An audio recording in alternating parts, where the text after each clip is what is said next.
whoever lost the war, all the animals became the property of the victor, and then the people became the property of the victors, and they started breeding the people, right? The more slaves you have, the more wealth you have.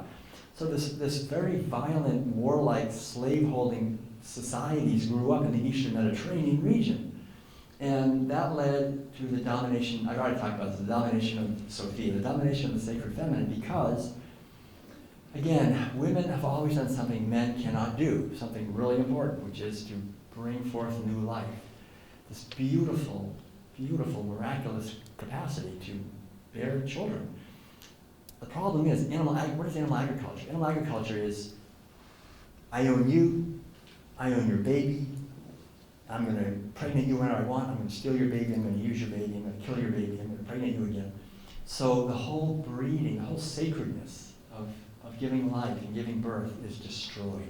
It's just seen as something that men do to female, these breeders. And so gradually women's status, just like animal status collapsed, women's status collapsed. Now men look at women like they're just objects to be used, to be consumed, like cows and pigs and chickens are objects to be consumed. And so if you read those ancient books, women are being bought and sold like cows and sheep and goats. They're just property. So we have the arising in the Eastern Mediterranean region of a very violent, warlike, patriarchal society, which is not good for the men, right? I mean, because boys have to grow up and be hard and tough and disconnected from their natural tenderness and gentleness and kindness. We have to kill the animals, brand the animals, dominate the women, fight against rival herders. You have to be hard and tough. There's no more devastating force on planet Earth than hard, tough, disconnected males, really. I mean, it's devastating. But it's not natural. It's just animal agriculture requires it. So this has led to what we see, right? It's really led to the devastation of the environment and to really a difficult system that we're born into. Again, I'm not blaming anyone. This is just a system that has, for some reason, people started owning animals and eating them. And we're not bad people. It's just that if you're going to have that system, it's going to bring the worst out in people. It's going to create systems of violence and exploitation of animals and of human beings, and we're born into it, and it's a lot of suffering. So we need to understand this so we can transform it. And the most revolutionary, positive, benevolent act anyone can make is to just move toward eating a whole food, plant-based way diet. Stop violating animals, stop imprisoning them, and the freedom you give to them is the freedom we get for ourselves. That's the thing. It's like, if we want to be free, then to free others. That's the price we have to pay, and it's not a bad price. I mean, here I am, 41 years I've been a vegan. Do I look like I'm suffering that much? I mean, it's amazing. I mean, I just, all I can say. So that's the problem, and the solution basically, very simply, because the thing is, anybody can stand up here and critique a system and say how terrible it is and how bad it is. But the wonderful thing is, we have this fantastic alternative that's available to each and every one of us right now. Each and every one of us could say, okay, heck with all that violence and misery and toxicity. I'm going to move to a whole OWFPB, local, organic, whole food, plant-based. Right? That's what I mean. So it's a way of eating, it's a way of living. As much as we can, we don't have to try to be perfect. Just as much as we can, try to eat local foods, right? Grow your own, that's the best thing, or buy from local farmers and farmers markets. Organic is important because pesticide, herbicides, fungicides, chemical fertilizers kill birds and bees and fish and create toxicity and kill us too. Whole foods is very important. If we buy processed foods in packages that come out of factories, it's all kinds of chemicals and preservatives. All that stuff is unhealthy and it goes into the environment. Buy the whole food, buy the vegetables and the fruits and grains. We even have a little grinder. We make our own flour. Madeline has this thing where she makes her own oat flake. It's really fun, and it's fresh and it's delicious. It's not that difficult, and so just do the best we can to try to move. But the most important thing is plant-based. Get away from killing the animals because that's wasteful and violent and massively increases the toxins in the food. So that's and then you can see abundance. This brings more abundance, much healthier ecosystems, healthier economies, healthier people, more freedom, justice, equality, more harmony, and peace. I mean, all these things feed on each other, and it's it's available to us if we make the effort to understand the interconnectedness here. So this is a little. I have a friend of mine who's a he makes these comics. And nobody wants to acknowledge the cow in the room, so you can read that. Animal agriculture, diabetes rates have doubled, the dead zones in the ocean, I'm worried about the next pandemic, the rainforests are disappearing, why is our society so violent? Global warming is unstoppable, my doctor says I need angioplasty, 800 million people are starving, California's running out of water, one single industry causes so much harm. See, this is the thing, just to see how this single industry or way of living is destructive in so many different ways. And of course the good news is that each one of us can just make an effort to understand this and then be part of the solution as best we can, rather than just continuing to be part of the problem. So I think the next thing, I'm just going to have some paintings by my wonderful wife, Madeline, in the background here. She's a painter. And this pretty much runs automatically. And I think when we look into the eyes of these animals that we look at, that we're killing by the millions every day for food, we see that there's beings in there. How many of you at some point in your life have had a companion animal, like a dog or a cat or something? Anybody? Yeah. So this is the main point. These animals, your dog or your cat, you know when you look into her eyes or into his eyes that there's someone in there, and hello, and you probably love them, or you have a certain sense of kinship or connectedness or kindness, and you would not want someone to come along and say, wow, your dog looks pretty good, I'm kind of hungry, how about maybe $4 a pound? Does that sound good? You'd be willing to fight, right? Probably to protect your dog or your cat. But I was a Zen monk in Korea. I've been to the dog markets, I've been to the cat markets. They sell them by the pound too. There's no difference, right?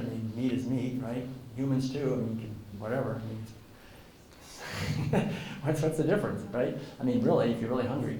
So the whole idea is to understand that we are called to realize that the animals, like us, have interests, and that their interests are as important to them as my interests are to me.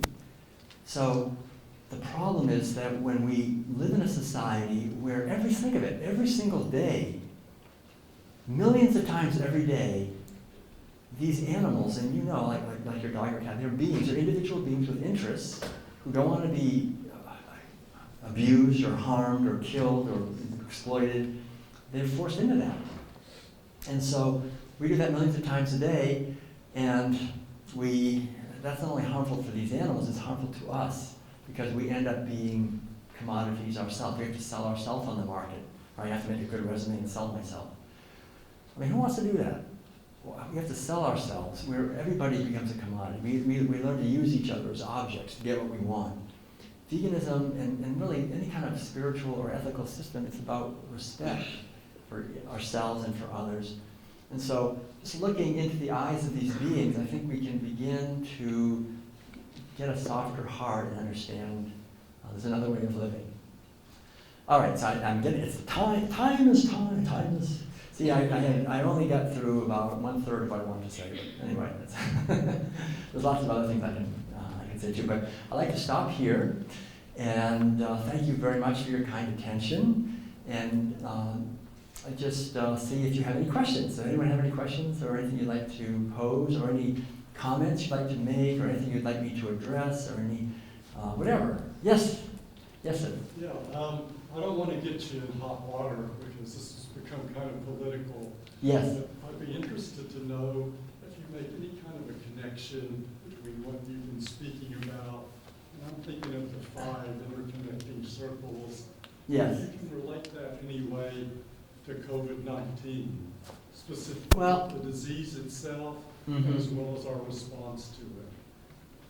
Right, yeah. So I'll just say that I've been saying for decades, I've been warning for decades, 30, 40 years, I've been warning about this. I've been saying to people, as I've been traveling around, I've been saying, if you are going to insist on stealing the freedom of other beings on a massive scale, it's going to happen to you.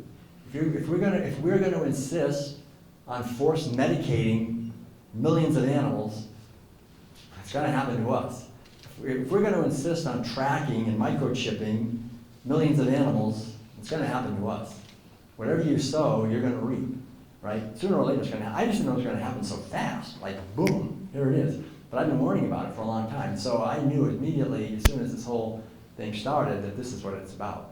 We can't think that we can live freely when we're enslaving so many other beings. And so this is the seeds we've been sowing, and they're coming home to roost. And I think that's another reason why I think it's so important for us to understand the power of compassion and liberation of animals. Because when we liberate animals, we're liberated. So myself, I'll just say also, the main enemy of veganism is the pharmaceutical industry. Because people think, well, no, the main enemy of veganism must be the meat industry, the dairy, egg industry, or something, not the fast food industry. But the thing is, those industries are not really the enemy of vegans because, like McDonald's, Burger King, Kentucky Fried Chicken, they could sell vegan versions, right, of those foods and still make money. People have to eat, right? So they can, and even the meat, dairy, and egg industries are now investing in vegan meats and vegan cheese and vegan all this other stuff.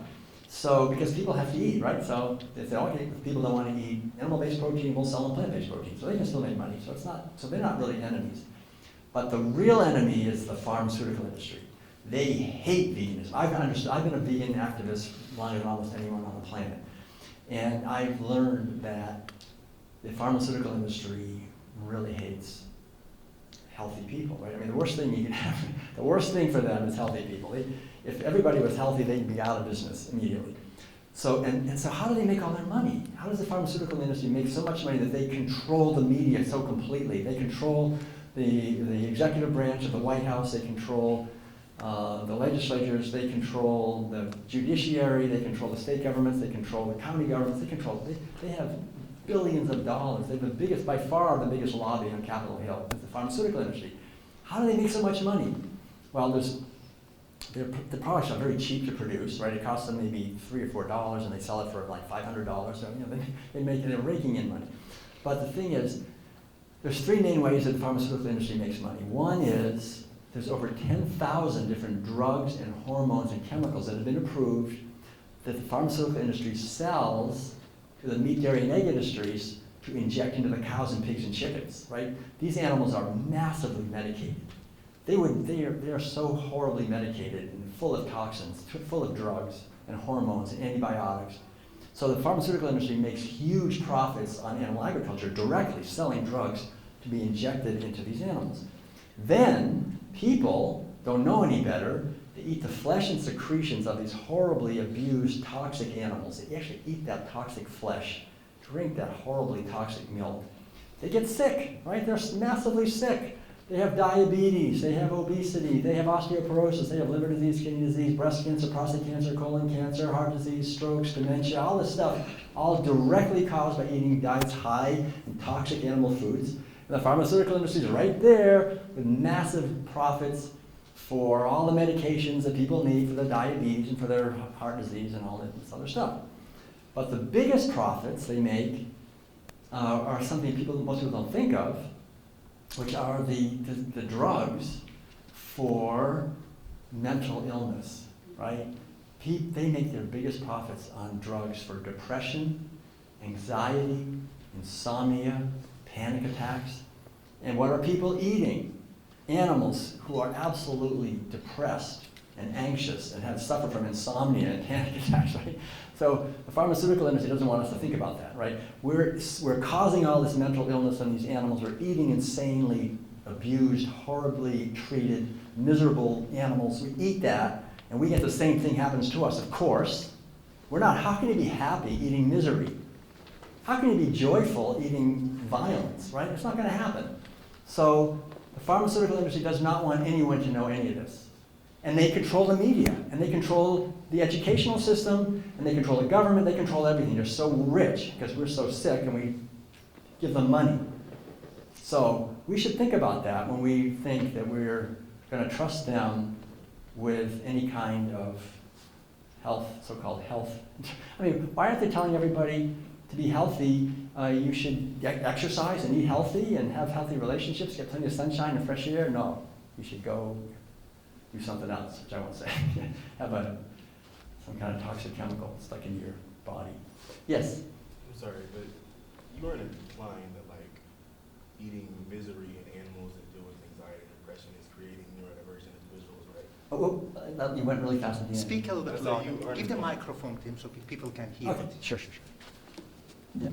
I said you aren't implying that eating misery, like animals with anxiety and depression, is creating neurodivergent individuals with like ADHD and things, right? Because there are vegans that deal with those things as well under the umbrella. Okay. Yeah, I am implying that. Because I think, the thing we have to understand is that we live in the problem is, first of all, going vegan does not like solve all your problems, right? I mean, health is very complex, and we have to understand that. Food is a big part of it. But there's more to health than just the food. Food is critically important, it's a foundation. But healthy food, healthy water, healthy air, there's toxins in all these things. Also, our attitude is really important, right? I mean, I've seen people who eat really toxic food, but they can live long lives because they have a strong purpose to live, right? Exercise is important. There's so many things that are important in health. So we have to have a nuanced understanding of health.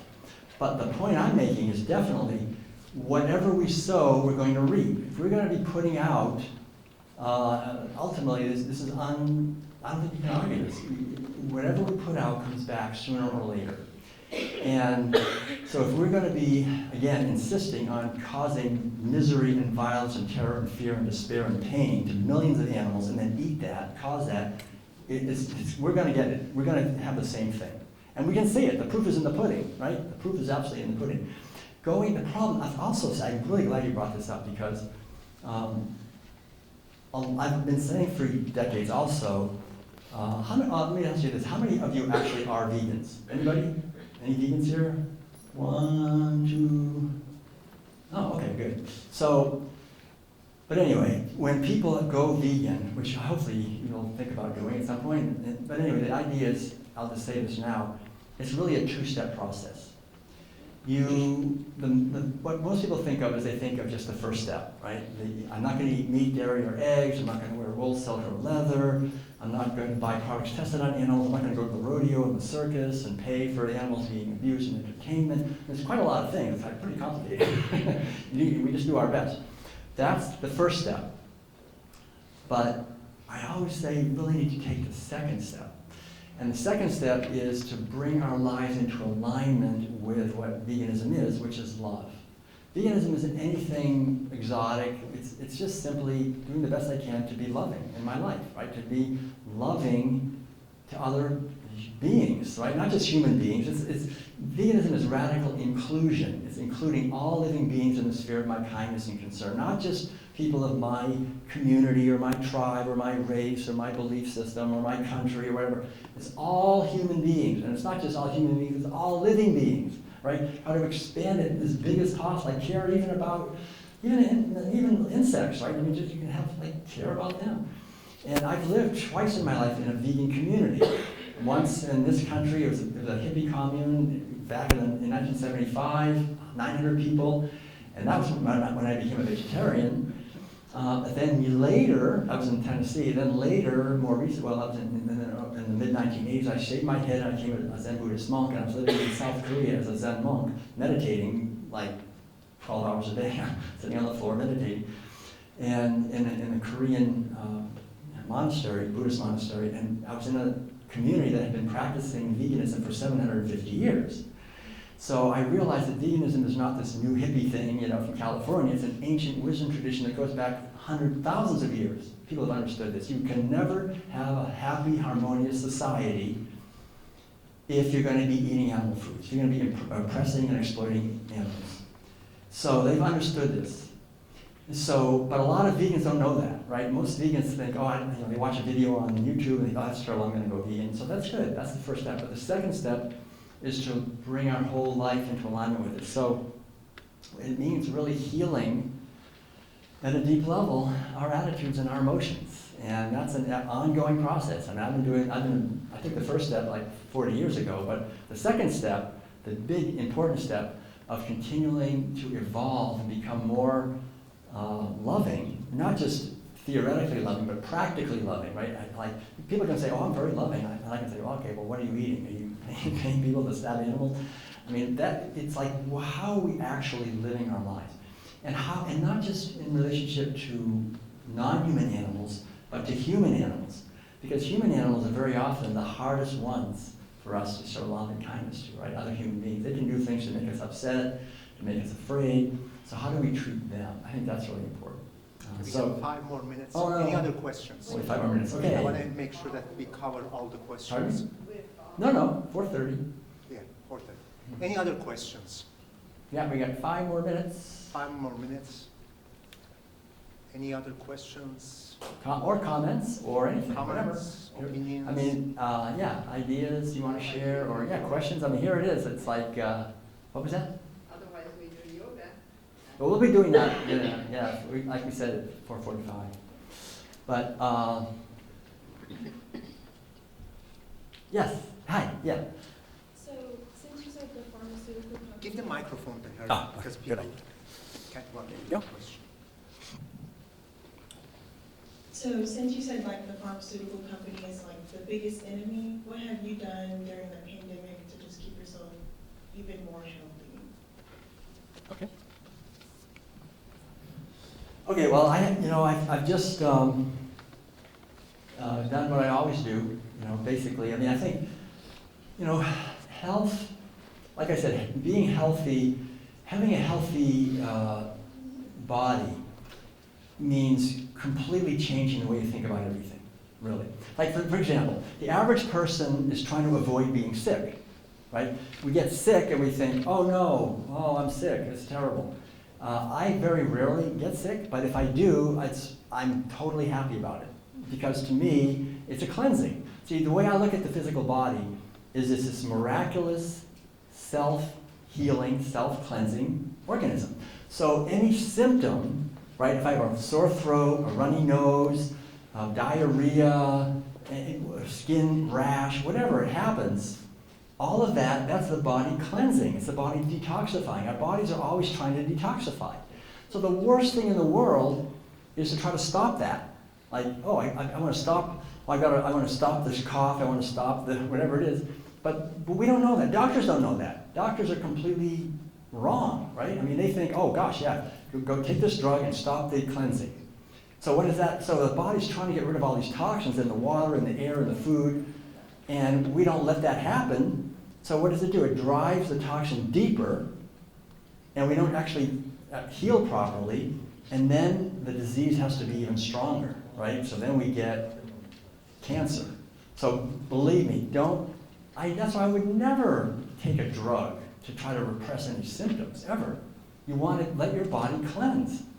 So I had, when this thing happened, like whatever it was, February of 2020, I told everybody, I said, my concern about COVID-19 on a scale of 1 to 100, it's 1, it's 0, right? I mean, I have 0. I'm not kidding. I mean, I travel all over to China, to India, everywhere. I never get sick. I mean, I'm not worried about it. I would never be slightly worried about it.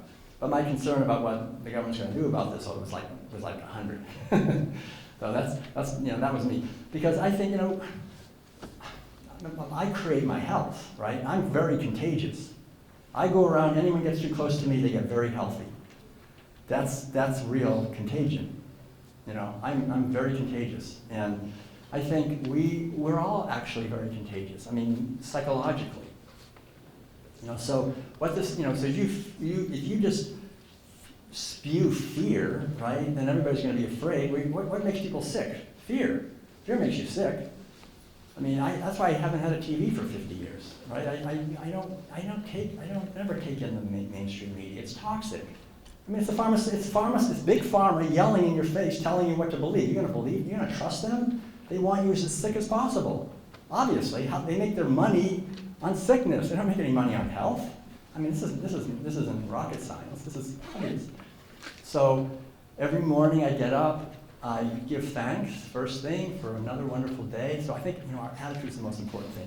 Give thanks for another day, to learn, to grow, to help others, to be loving, to be kind, to be part of the solution, to be creative. Can't imagine what possibly wonderful things can happen today, right? Really live that sense of positivity and joy and gratitude. Then every cell in the body is like, okay, I got work to do. I know, let's help this guy do what he wants to do, or let's help her do what she wants to do. If I wake up in the morning and go, oh no, it's Monday, oh, what am I going to do? I don't want to, I want to. Every cell in our body is going, oh, this guy, why do we bother? Let's just take a vacation, right? So it's really important. Our attitude is the most important thing, really, to be healthy. And be grateful for another. I'm telling you, every one of us is going to be at the point when we leave this body.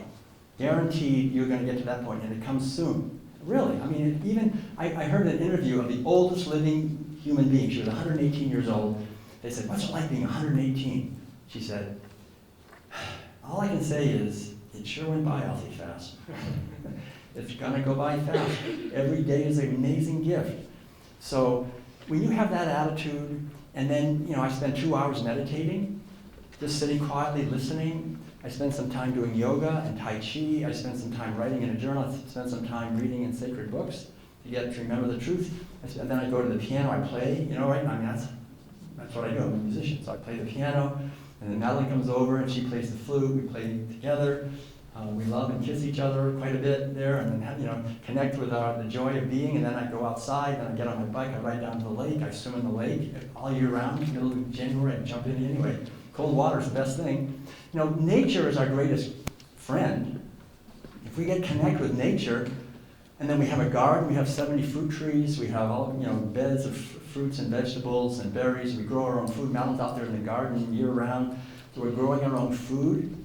We're eating the food, we're eating it with love. We put love into the land. The more love we put into it, the more love we eat. It's the opposite. Animal agriculture is putting violence and death and misery and enslaving them. No, put love into the land. You grow these plants. The tree, you plant one seed and you get 1,000 seeds. It's joy all around. We create habitat for birds and bees and all these other animals. So create something beautiful. Create beauty. And gotta wrap it up. But this is, you asked how I can stay healthy. So this is it. So living a life consciously. It didn't happen overnight. I had to leave home, and my parents thought everything I did was wrong. And, we just have to find our way to live our own life. But taking responsibility for our mind, for our exercising, and connecting with nature and being creative. These are the keys to health and positive relationships. That's the most important thing. Most people have cancer and other diseases because they're angry at their parents or their partner or whatever, and they internalize those feelings. So make sure you just tell your loved ones how much you love them all the time. The more we spread love and kindness in our relationships, the better it is for everybody. We're all suffering. We all have difficulties. And the more loving and kind we are with each other, the better it is for everybody. It's really about love. The whole thing boils down to that. And we can't really love unless we take time to be silent and take time to connect with our true nature, which is eternal consciousness. That's the final thing I'll just say, is that's the thing. Animal agriculture is about one thing. It's about materialism, that we're just this body. And that's the biggest lie. We're not just this body. This body is just a little footprint. It's just an image. You are what makes this body possible. You're the infinite and eternal consciousness that was never born and will never die. And don't let anyone tell you anything else. You can discover that, and that will heal anything. Let's I've give seen a that big happen. hand to Dr. All right, so thank you very much.